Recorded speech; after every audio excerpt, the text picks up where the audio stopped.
Hello, everyone, and welcome to the Pash On Podcast. Let's get started with your host, Brian Pash. Hi, this is Brian Pash, and welcome to another podcast interview. I am so excited to bring to my U.S. audience a leader, an international leader in sales process, in insights for automotive retail. That's Jeff Williams. He's the founder and CEO of Absolute Results. Jeff, welcome to the show. Thanks, Brian. Great to be with you today.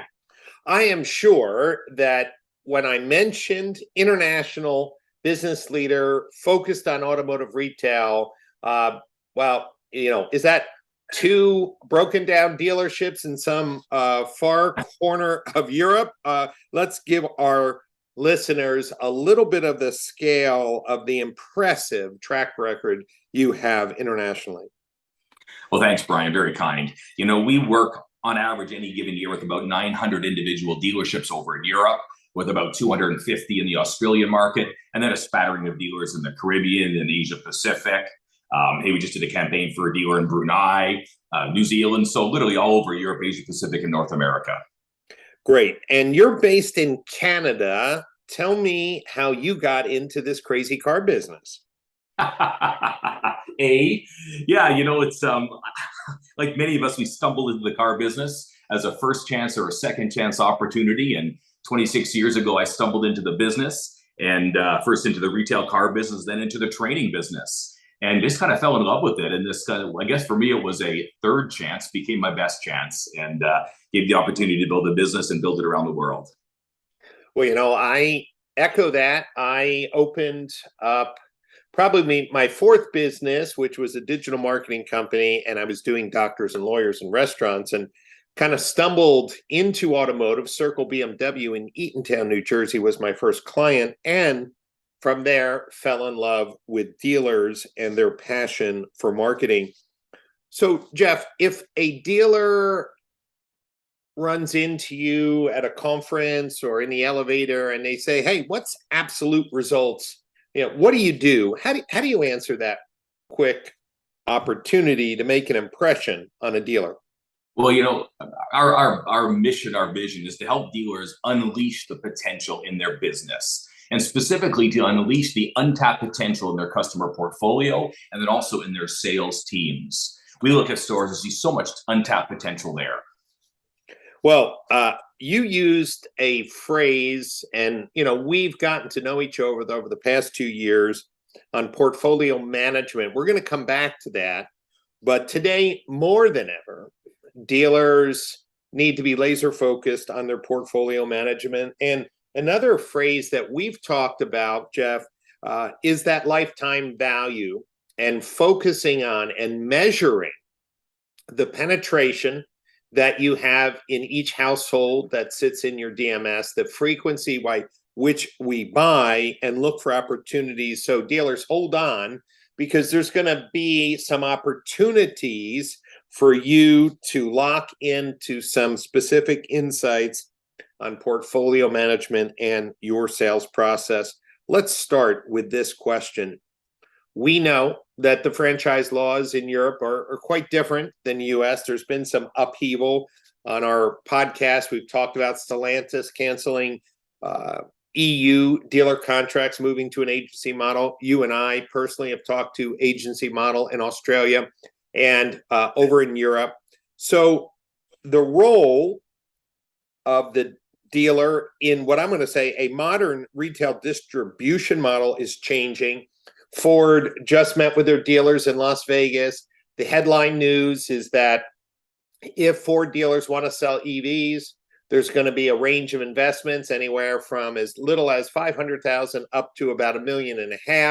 The higher number being a elite EV partner. It looks like they backed off some of their consumer direct rhetoric, but still we have this, pressure to be like Tesla, pressure to reduce the cost in the distribution channel. So as you look from your perspective, traveling all around the US, Canada, and Europe, what do you see the role that dealership leaders can take? Like, what actions can they prepare for an uncertain future? I think the role of the dealer or retailer is going to be far more about customer education and customer experience. Now, those words have been thrown around for a long, long time. But literally, especially as we get into this early adoption curve of EVs, where the first people buying them are people like would line up for 3 days for an iPhone a decade ago. All right, they're the early adopters. They'll just take it and buy it because they want to be cool. But as you begin to have the car park and that bell curve of adoption and grow, you're going to need an education component for customers. I mean, in Europe, we see it takes up to 4.6 visits to a dealership before a customer is ready to purchase an EV.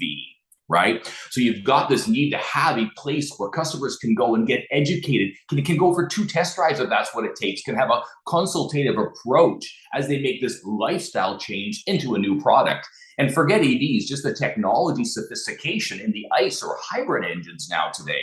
So the role of a dealership to be able to educate the customer, help conclude the sale in whatever format, and then, Brian, keep the customer. That is going to be huge for the OEM, but then also for the dealer if they're thinking that way. Hence the need to focus on retention and renewal and portfolio management. Right. And Jeff, I think that, we've had a little turmoil in the way the media has perceived dealer behavior in the last year or two. And I'm all for embracing supply and demand economics. I'm paying way more for airline tickets, way more for hotels. And so dealers have, as you know, been doing MSRP plus. They've been bashed in the news.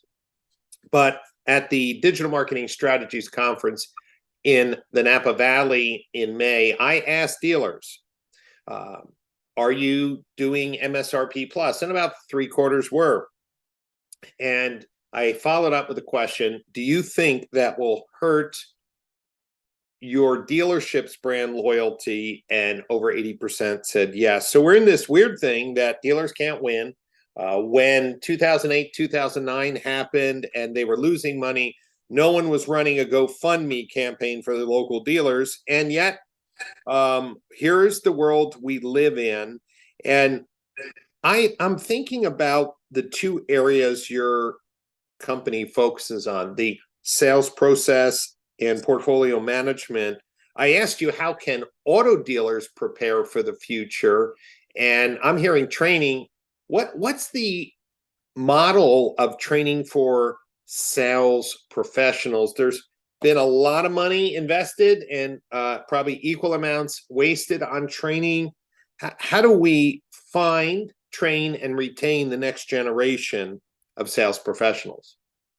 Well, just going back to your earlier comments and from your conference talking about over MSRP, I think what the challenge has been in the industry is we measure our success on a transactional basis. How many cars did I sell? How much profit did I make? And that is the measure of success in the business. Whereas moving forward, we look into not just EVs, mobility as a service, connected car, it's got to be the future multiples of transactions that we earn because of good people and good process. So if we can look past the current metrics into a future portfolio focus and approach that says, hey, when I sell a car, how many service ROs am I guaranteed to get? Or at a 70% chance I'm going to get X number of warranty and customer paid ROs. And what's the probability they're going to purchase again and again? And I can quite frankly have not just customer retention, but VIN retention and resell the car again.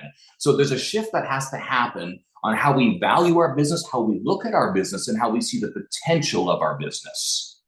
Well, Jeff, when you talk the way you talk, you remind me of industries outside of automotive, right? So when you look at companies that have built really lifestyle businesses, I know that, for example, the rewards programs from Marriott, are designed specifically to entice those A personality folks like me to get that highest level. They have some perks. They're looking at portfolio management, meaning how much revenue per family or person I can get. They're targeting with personalized promotions that would align with my lifestyle and transactions. But it seems that for car dealers, all of the data doesn't seem to be cleanly available for these type of analysis. You know, we're so focused on hitting next month's numbers, and I just don't hear dealers talking about, hey, based on our new marketing and incentives to our customer base, our LTV has gone up 3 or 4%. Guys, we're heading in the right direction. Let's continue on loving on our existing customers. I don't hear that. Why is that the case? Well, you know, we've never looked at it that way. I mean, look at a financial statement for a dealer. You know what your our advertising and marketing costs, but where does your retention and renewal budget fit in? And you know, I asked dealers literally all around the world, hey, in the last 3 months, Brian, I was in New Zealand, I was in Europe in 3 different countries, I was in the US and Canada, and I probably asked a couple dozen dealers, how many deals can you put in the bank every month because you've got a portfolio of 12,000, 15,000, 20,000 customers and you have good people and good process. So regardless of the economy, regardless of the incentives, regardless of whether you have a new model coming or not, how many deals can you put in the bank every month? And nobody had a number. Nobody even knew, very few, I don't think any actually knew how many deals last month of all their total sales were to past customers. So when you start to look at current state, how many cars am I selling to a past customer? And then say, well, how many are to a past sales customer? And how many are to one of those customers who date me, one of those service customers who's brand loyal, but somehow showed up in my service drive and is spending money with me and I miss selling them their last car. And so when you look, where is current state? And then what is the potential? How many cars should I sell? And to put a plan in place to go, there's an opportunity that I am missing. Well, Jeff, that's why I wanted to have you on this podcast. This is a fresh voice.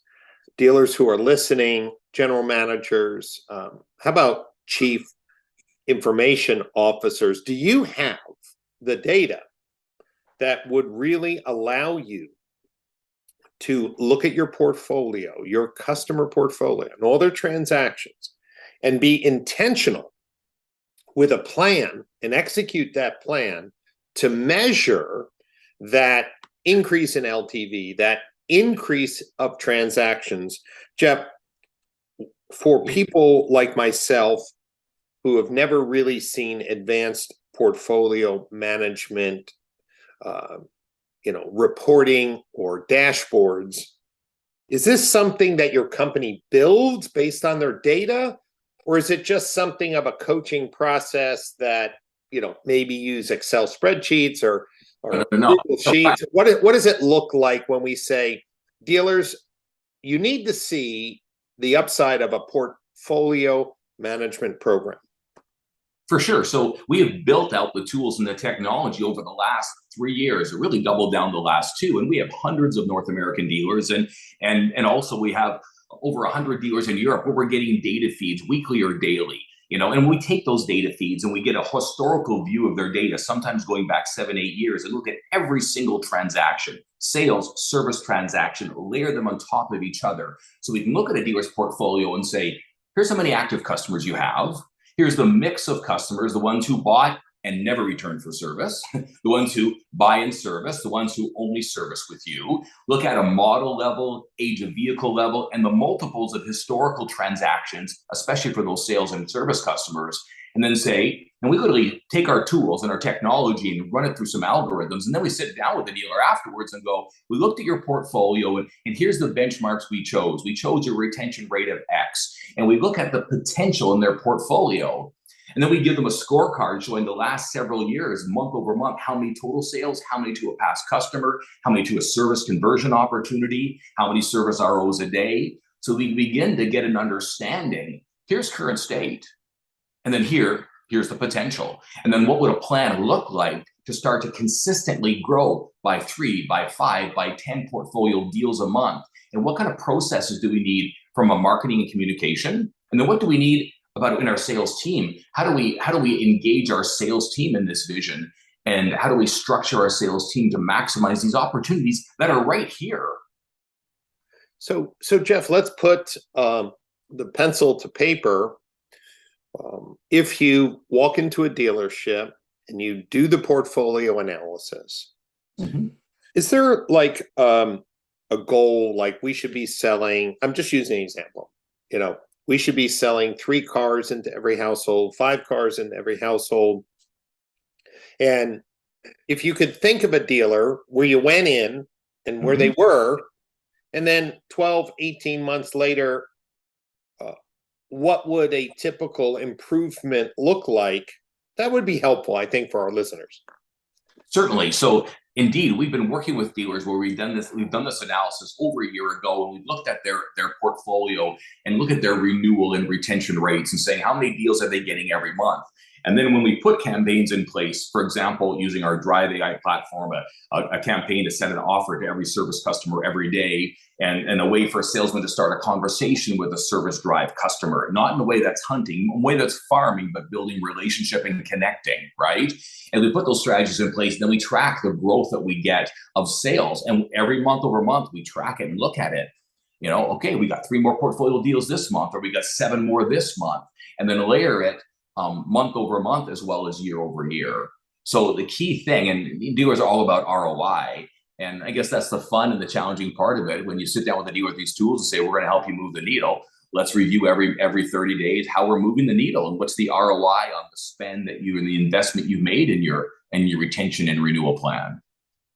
So, Jeff, when you talk about retention and renewal, there's been some general statements. It costs 5 times, 7 times more money to get a new customer than to serve. Yet, honestly, when I was just on the tour last week in 2 cities, going up to Orlando this week, when I put up the statement, do you spend more time on acquiring new customers than taking care of your existing one? Every dealer said, yep, that's our business, Brian. That's what we do. So when we look at the financial health of renewal and retention transactions, have you come up with any, data that says those deals are more profitable by what percentage? For sure. How do you, if our industry really says, yeah, my customers are important, but then 2 seconds later says, yeah, but we don't spend a lot of attention on them. Dealers move where the money is. So what's the carrot or the data that you would give a dealer who admittedly isn't focusing very hard on their existing customers? Okay. So again, 3 data points. First, to your previous question, I just returned home literally a week ago from a group I've been working with, and working with their 81 stores. And they've increased their sales to their portfolio of customers by 1,803 sales over the last 12 months. So they're selling amongst their group. Now they have small and large stores, 151 more deals every month to past customers since they put our processes in place. So there's an example that, hey, a focus with some good processes, can move the needle. Now, to your question, is a portfolio deal more valuable? Well, here's one simple stat that we've seen over and over again in all markets. We all know that a deal with a trade is a 2-car deal, especially today, right, Brian? And we've seen dealers that when they're selling a portfolio customer, the trade-in rate is well over 64 to 68%. Whereas traditional conquest new opportunity, it hovers in the high 30s, 37, 38%.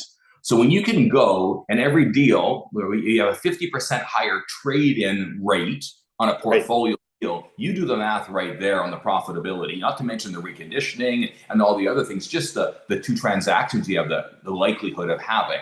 Right. So that's a very simple, when we track that also with our stores through our analytics.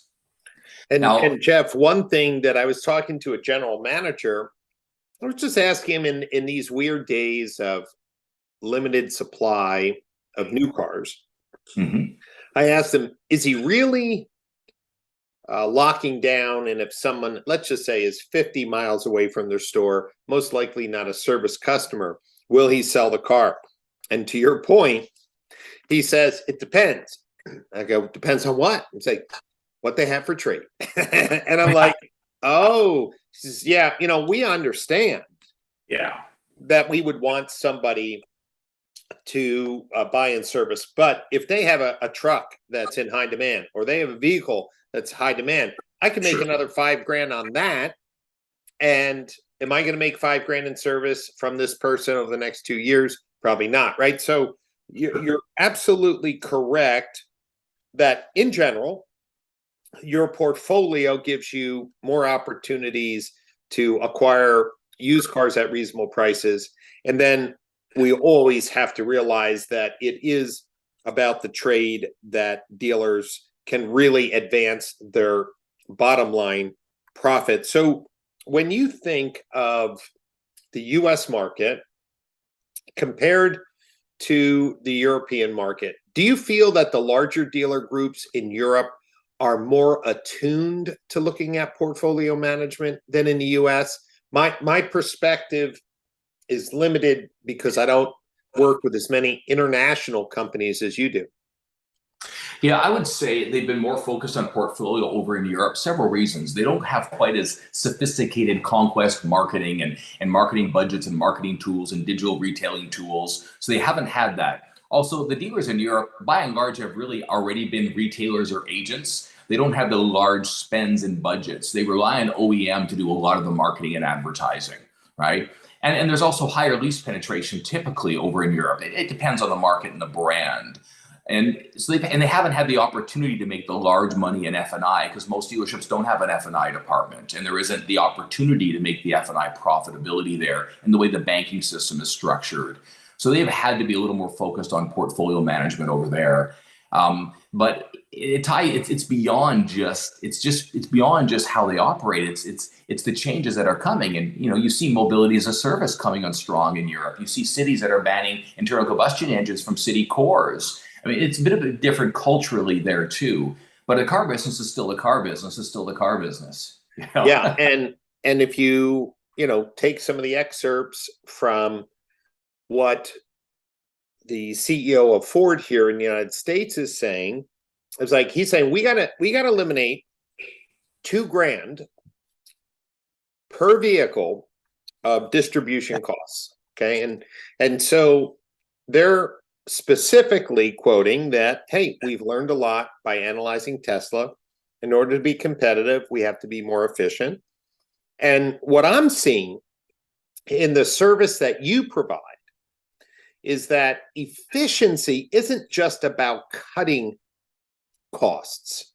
It's really about doing the most with what you have. And if dealers see potential thinner margins, and what we heard from the press from the meeting that's going on right now in Vegas is that the EVs from Ford will be sold at one price, no negotiation, right? That's table stakes. Okay, if that's the case, it would scream to me that dealers have to do a better job of portfolio management.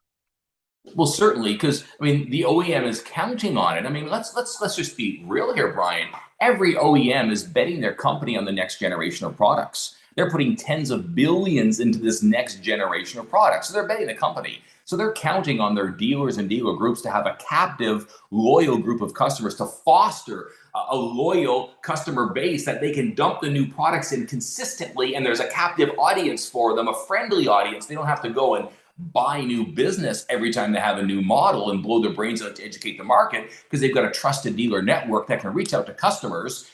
12,000 customers, 5,000 or 6,200 intenders on a product, and invite those customers in to see the new product and perhaps get an upgrade quote and know that it's going to be effective.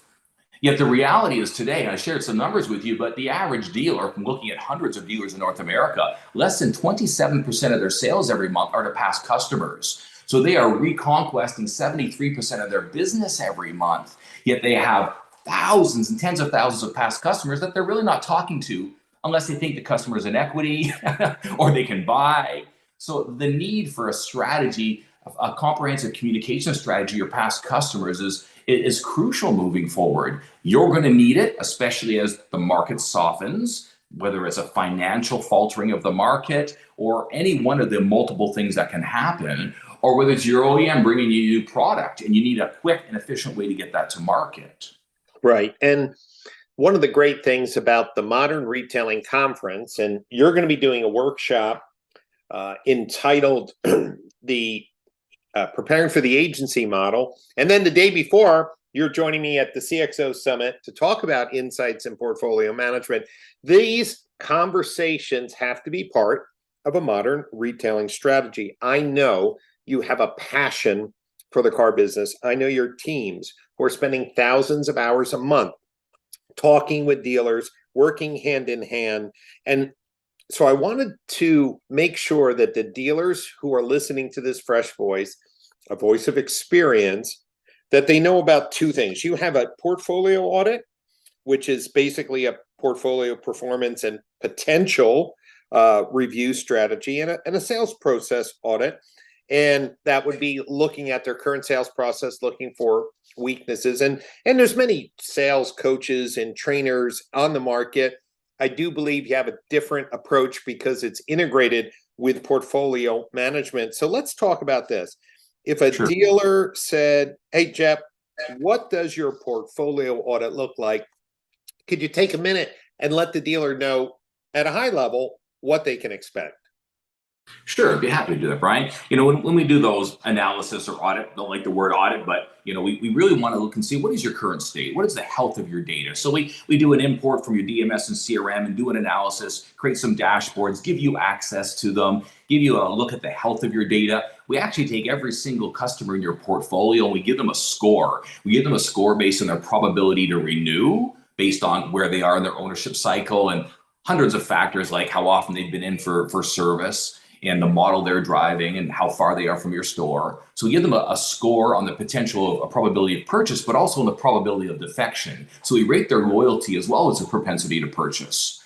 And then we come and we give you the calculations of how many cars have you been selling and a breakdown of those customers that you've been renewing out of your portfolio. And then we give you a number. We actually go through a workshop with you. We'll actually do about a 60-minute exercise where we'll put all your numbers into this algorithm. We'll say, okay, here's the benchmarks we're using. Does this benchmark sound right? What is the average trade cycle we'll calculate based on it? We give them data from their database and other data. And we go through a series of benchmarks, and together we come up with the potential. How high is high? With best people and best processes, they should be selling 60 cars a month, let's say, out of their portfolio. They're currently at 32. And then we begin to talk about some recommended strategies. It's almost like and say, here's some things you can do on your own, and here's some things we can help you with, and then we just talk. And now is there an opportunity for us to action on some of these things and start working together? So that's what we do on the portfolio side. And that's super helpful because here's what I see. Dealers get excited about equity mining and they have it, and then they're like, well, I don't have anything to trade them into, so let's stop that. And then you mentioned putting offers on cars. Brian, yeah, we had someone in service putting offers on every vehicle, but we don't have anything to trade. So we stopped that. And I know that there's unique challenges. This past week, some GMC dealer told me, hey, I got a truck just yesterday, 60 trucks. And I'm like, is that the most trucks you've gotten in the last year in one delivery? He said, yes. Inventory's starting to loosen up. Honda dealers, on the other hand, said they didn't see any change in highly restricted inventory for over a year. I know it's a brand by brand thing, but we have to look more comprehensively at the portfolio of clients we have. And talk to them, Brian. Yeah. Talk to them. Yeah. Talk to them. That's right. I mean, I asked, how many of you have sent out the survey just asking them, are they interested in EVs? And no one raised their hand. Like, no, we didn't even think of doing that. I said, well, a Survey Monkey thing is so easy to do. Sure. Get some insights. Who would be interested in coming to, for example, a Ford F-150 Lightning product preview, whatever. This is what I think is missing, is just a coach to make sure that there's constant communication, that they're talking with their customers, which in the end builds the overall value of the company. Sure. I mean, dealers have a perfect opportunity right now, Brian, if I could just, forgive me for diving in here, but most dealers have an order pipeline, be it 1 to 6 months of sales in the pipeline, right?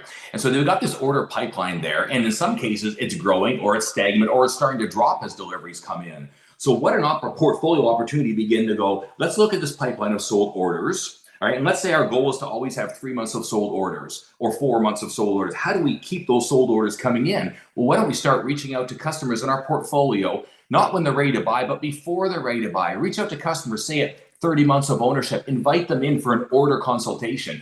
Heck, a future order is how you're going to sell EVs in the future. So we get a chance to practice a little bit, but literally put on events and put on opportunities for customers and reach out and invite them in for an order consultation, invite them in to review their options, invite them in to learn about the new product.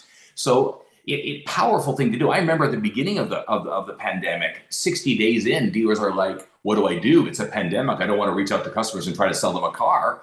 I said, reach out with a goodwill message. And we literally launched a campaign called the Goodwill Campaign, reaching out to customers month two and a half of the pandemic, saying, Mr. Customer, I know lots has changed. We're living in a crazy world. Hey, have your driving needs changed? Is your vehicle still best for you? How can I help you?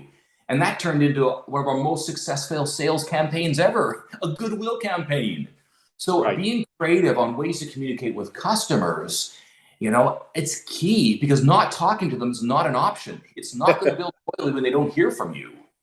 That's so true, and I will tell you that I was spoiled early on when I was working at a customer of Circle BMW, and my sales contact was Steve Rudkin, who's now general manager within the Lithia organization on the West Coast. But man, he called me a few times a year. I bought 5 or 6 cars from him every time my lease was coming up. Hey, Steve, what should I get next? Right? We had a relationship. I didn't think about going anywhere else. And I think we need to get back to this idea of what are our touch points? What's the lifetime value of my portfolio? Where am I today and where should I be? Jeff, as we wrap up this discussion, if a dealer wanted a portfolio audit or a sales process audit, what's the best way to reach out to you to learn what that, is involved and what that costs? Sure. Well, you can just go to our website, absoluteresults.com, or just send me an email, Jeff, Jeff at absoluteresults.com, and I'll make sure that one of my regional leaders touches base. But if I could just share one last thought, if you don't mind, Brian. I know there's lots we'll go ahead. At the conference, I look forward to talking about how the formats and footprints of retail are changing. We'll have time to do that in Palm Beach. But you mentioned earlier about how do I take my sales team and action them towards some of these changes and prepare my sales team, and what is a shift I need to make with my sales team. And if I could just share this little tidbit here, because we're seeing it successful just about everywhere we work.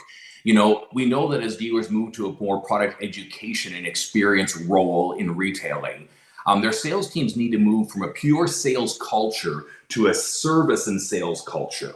All right. The biggest challenge we have is we have a sales culture, which is, if I don't think you're going to buy a car, I'm not going to reach out to you at the sales team level. Right. And probably one of the best ways to start the shift from a pure sales to a sales and service culture is to install what we call an appointment culture in the store. You create an appointment culture in your store. And again, we've helped dealers do that. Hundreds of dealers do that. What the expectation is, you come to work every day to make appointments and sell by appointment. You do that. Why? Because you need the appointments to be busy to fulfill your potential as a sales executive. If you don't have 3 good showroom opportunities a day, you'll never achieve your potential. And you're getting 1 walk-in, so you need 2 appointments every day. When you begin to instill this, we're going to go to our customers, we're going to serve our customers, and this team starts fighting for appointments every day, right? And they're working the digital leads, they're working the CRM because they need their appointments. And then when you've got that culture of building, then you begin to focus on customer experience, because once you have appointments, every appointment's a planned event. You might even have an appointment concierge, which again is going to help you create that better customer experience. So starting to shift your culture of your sales team as you're working towards portfolio, because you really can't have a portfolio focus unless you have an appointment culture, because you're going to sell those portfolio customers by making appointments with them. Do you see how the two are connected?